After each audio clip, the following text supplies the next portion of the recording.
Shalom, selamat pagi yang terkasih dalam Tuhan Yesus Kristus. Kita berjumpa kembali dalam renungan Carpe Diem HKBP Bumi Anggrek, hari Jumat tanggal 9 Agustus 2024. Sebelum kita merenungkan firman Tuhan, kita bernyanyi dari buku Ende nomor 15 ayat 4.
Firman Tuhan untuk hari ini tertulis dalam Yeremia pasal 31 ayat 14. Aku akan memuaskan jiwa para imam dengan kelimpahan, dan umatku akan menjadi kekenyangan dengan kebajikanku. Demikian firman Tuhan.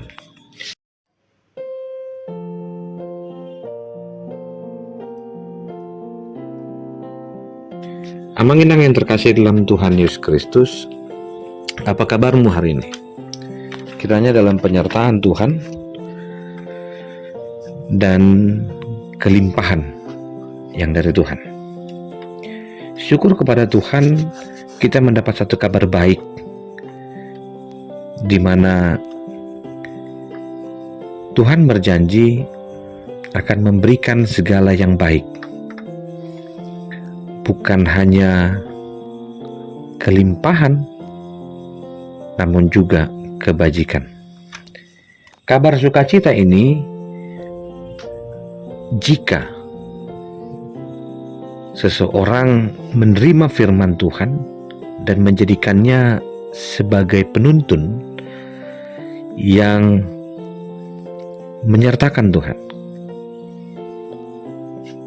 Yeremia mengajak umat supaya bersorak-sorak, bersukacita. Ada sebuah proses iman, gerak iman yang sedang dinantikan, di mana keyakinan ketika keselamatan dari Tuhan hadir, tak seorang pun dapat membatasinya. Satu harapan besar ketika mereka menghadapi pergumulan, mereka menangis dan datang kepada Tuhan, mereka dihibur, dan Tuhan memimpin mereka, membawa mereka untuk minum dan dicukupkan untuk makan. Mereka tidak tersandung dan mereka menjadi anak Allah. Harapan yang sama juga diyakini oleh orang Kristen. Iman bukan karena apa yang dia terima, tapi sesuatu yang diterima dan akan diterima. Inilah yang disebut dengan perjalanan iman bersama dengan Tuhan. Selalu diwarnai dengan peristiwa, ada suka dan duka, ada sakit dan sehat, ada untung dan rugi, ada sukses dan kegagalan. Ada kekecewaan mungkin, namun banyak peristiwa lain dalam hidup kita yang terlewatkan untuk melihat Allah yang bekerja. Jika dalam perenungan kita, Yeremia pasal 31, Allah berjanji kepada umatnya, menunjukkan bagaimana Allah mengasihinya. Sekali ia memilih umatnya, ia berjanji untuk memberkati. Sekali kita menjadi bagian dari rencana Tuhan, tak sekalipun kita terlewatkan. Mari kita kenyang dengan firman-Nya dan kebajikan-Nya, dan kita kenyang dan kita punya alasan untuk mempercayakan hidup kepada Tuhan, mempercayakan rencana hidup ini karena kita memiliki peran dan status yang luar biasa. Hidup berkelimpahan di dalam status orang yang dikasihi Tuhan. Pada akhirnya saya ingin mengajakmu, kelimpahan dalam kesabaran dalam bahasa Inggris dipakai long suffering, di mana penderitaan yang berkepanjangan ternyata membawa seseorang untuk tetap berada dalam rel imannya, sebagaimana Yusuf yang berkelimpahan dalam kesabarannya. Allah berjanji bahwa Yusuf akan mendapatkan masa depan.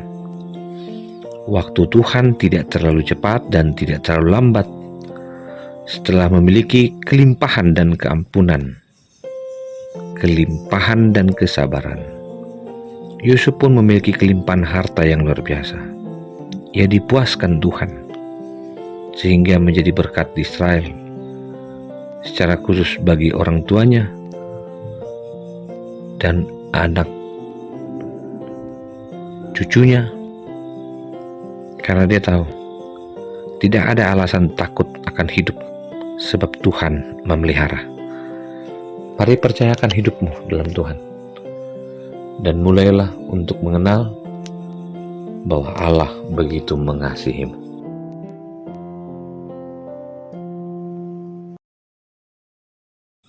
Terima kasih Tuhan untuk hari ini kami boleh bersyukur hidup dalam kelimpahan kebajikan Tuhan. Ajarlah kami untuk melakukan yang Tuhan inginkan.